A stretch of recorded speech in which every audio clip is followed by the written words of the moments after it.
If you read the Bible from page 1, you'll find yourself swept up in a massive, sprawling history. You'll track the rise and fall of nations, march through grueling wars, and follow the bloodlines of ancient kings.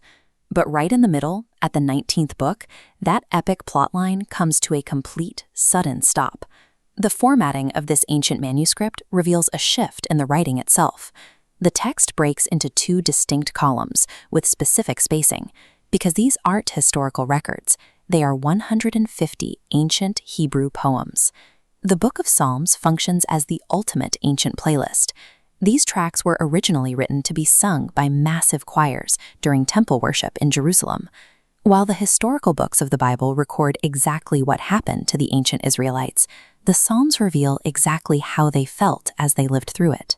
This playlist was a highly collaborative project, with compilations spanning roughly 1,000 years of history. King David stands as the single most famous artist on the tracklist.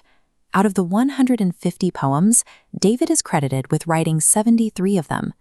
Other contributors include King Solomon, anonymous temple choir leaders, and even the prophet Moses.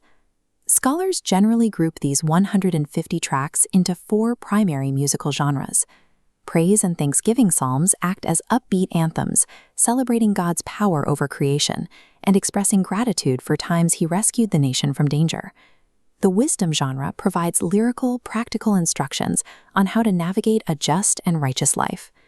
The 4th category, lament, is actually the largest and most frequent type of song in the entire book. These songs are raw.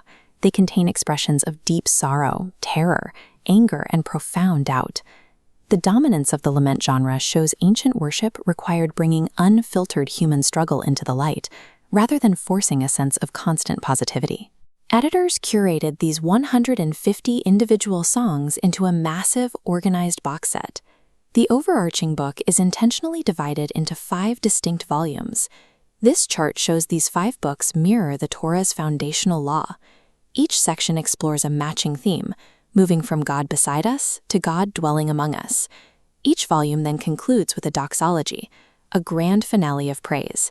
This highly calculated structure transforms a chaotic collection of emotional cries into a deliberate framework for spiritual life. Modern religious life often carries the misconception that we must hide negative emotions or present a perfect front to God. The Psalms demonstrate that every human emotion, no matter how dark, is a valid and necessary starting point for worship.